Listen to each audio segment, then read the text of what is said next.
Fam, what's going on? Kyle Henderson, Bama Football on YouTube. Run the thumbs up on all these videos. Today I'm talking about my preview for Alabama taking on Missouri. Get inside the comment box. Let me know what you think the key to victory will be in this game. All right, so as you know, Missouri is undefeated, 5-0, and they are taking on Alabama. The kickoff time is 11 a.m., and now the line is 2.5. Bama is favored. So let's talk about this Missouri team, okay? They are number 4 in total offense in the country, okay?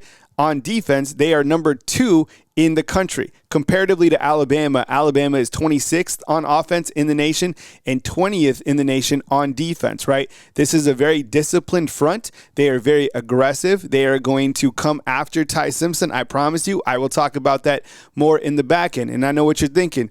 Going into this game, you're like, well, Missouri's only quality victory is against South Carolina. That is true. They did beat South Carolina when they had their quarterback for a whole 4 quarters, which I think is notable. South Carolina is a different football team when Lenora Sellers is healthy. I watched that entire game, thought it was a really good game of 2 really good teams. Now, Missouri, one thing that they definitely want to do is keep away from Alabama. I'm going to talk about that in just a second. But before I get to that, 11 a.m. kickoffs are weird, right? We don't like 11 a.m. kickoffs, and I know Alabama's played in 11 a.m. kickoffs before, even won this season already. Last year, I think on the road, they played Wisconsin, and they came out and they did work.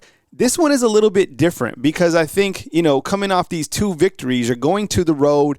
It's an early kickoff against a top-ranked team. Alabama's been heavy favorites in the games prior to that. It just adds a little extra element, and I think with Missouri having an open week, those are the 2 things that kind of bode well for Missouri, right? But, it's not going to be 100,000 people. It's just going to kind of be, you have to avoid a sleepy type of a start, which I think they will. That is kind of just, an external factor that you have to fight through. Now, what you do also have to fight through is the fact that Missouri, check this out, number 1 in the country in time of possession. I think the only way, one of the main ways that you beat Alabama is you keep the football from them. These are crazy stats.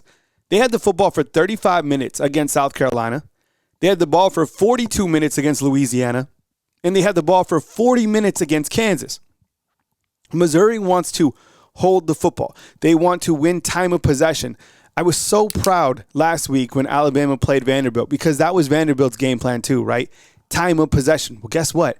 Alabama owned time of possession, and they have the backs, they have a quarterback, and they have the wide receivers to do just that. Plus, up top, they got Ryan Grubb, who can out-chess match you, right? So, time of possession, once again, is going to be a battle. I would say the X factors in terms of the time of possession is their running back, Hardy, versus Alabama's running back, Jam Miller.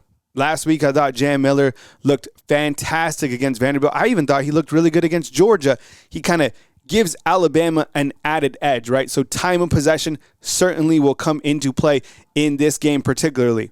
Look, you look at the key matchups. Once again, it comes to 2 quarterbacks going head-to-head. You have Ty Simpson and you have Bo Pribula. Look, Missouri's quarterback he's kind of similar to Ty Simpson, honestly. And I think Missouri's offense is kind of similar to Vanderbilt's. And every single week, you're going to go against challenging quarterbacks. I mean, even if you look far out, you go against Joey Aguilar, John Mateer, Garrett Nussmeier, Jackson Arnold, and what he does. But this particular matchup, Pribula is a good, efficient quarterback, okay? Now, with that said, he has thrown an interception in each of his last 3 games, and it comes down to which quarterback can avoid mistakes. Ty Simpson got his interception out of the way last week against Vanderbilt, but what we've seen from Ty Simpson is he's avoided putting the ball in bad placement areas, and he's got to continue to do that against Missouri. I promise you, I promise you that for Missouri, number 8 and number 9 are going to come after Ty. And we have to see the offensive line take a step forward. Maybe that's why everyone's like, where's Jaden Roberts? Look, Jaden Roberts isn't playing because he's getting outbeat. We already discussed that. But Alabama's offensive line, I don't know what they're going to do at guard. Formby took a step forward at tackle. I didn't like him at guard. Can you maybe try Michael Carroll in at right tackle and maybe Geno Vandermark at right guard? Is that going to be the 5 for Alabama going forward? I don't know. All I know is the edge rushers, number 8 and 9. If you watch film, those guys have combined for 29 combined quarterback pressures, and I think they have close to 7 or 8 sacks. Those two guys. So they are going to challenge Alabama, and they are going to come after Alabama. Probably the most pressure that Alabama will face since week 1 against Florida State. I think it also comes into play Alabama's secondary. Once again, this group I think is criminally underrated. You looked at how they played against even Vanderbilt, a team that was scoring 50 points a game or whatever. They allowed Diego Pavia to not even throw for 200 yards. And Keon Sabb, who's playing fantastic along with Bray Hubbard, came up with a big interception when he had to. And that's the thing. When you talk about Alabama's defense, they've gone against Florida State. They've gone against Georgia. They've gone against Vanderbilt. They are much more battle-tested than Missouri. And Alabama's defense, and as we've been saying this whole entire week, this group has made second-half adjustments that have been pivotal to the ending outcomes of 2 SEC matchups, right? The defense comes up with a big 4th and 1 against Georgia, comes up with an interception against Vanderbilt. They'll have to do it again in Columbia against Missouri. Now, I want to mention this too. Special teams will play a huge role in this game. Missouri's kicker on the season, they've had 2 kickers, right? 8 of 9, right, from 40 yards out, right? Or 8 of 9 overall, and then 3 of 4 from 40 yards out, whereas Alabama is 2 of 5, Connor Talty, from 40 yards out. And I know he did a better job. He came in and he kicked some very makeable field goals. He was 3 of 4 against Vanderbilt, but let's say Alabama needs a 45-yard field goal. How confident are you in Connor Talty as Alabama's field goal kicker? For me, I still have question marks. Anything outside of 40 seems like less than 50% for me. All right, so other keys to the game, I think you got to go with Jam Miller, man. Feed this guy. In the second half against Vanderbilt, I felt they should have gave the ball more to Jam Miller to kind of take some of that air out.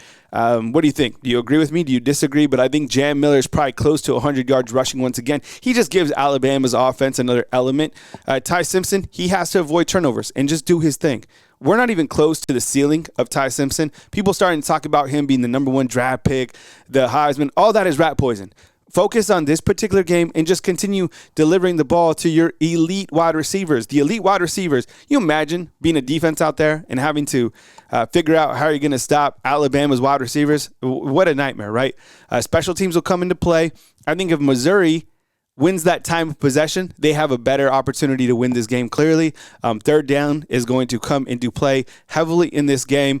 Look, I think that while the line is 2.5 or whatever, I think it's going to be a close game. I've seen people out there picking Missouri to win this game. I'm not going to go that far. I think Alabama understands that this is another tall task, just like Tennessee will be, just like South Carolina on the road will be, and all the other games that are on Alabama's schedule. Every game is hard. Alabama will be mentally ready to go on the road and to play a very physical and a very good Missouri team. I'll post my score prediction later on in the week, but I'll take Alabama in this one, and I'm confident in this one again. I just know it's going to be an ultra challenging matchup. Missouri 100% is the real deal. Do not overlook this team. This team has nothing to do with last year. This team is about this year, and they will stand on their business if Alabama overlooks them. Hey, fam, let me know if you agree, if you disagree. Do you think Missouri is for real? Sign off inside the comment box. News as it happens right here on Bama Football on YouTube.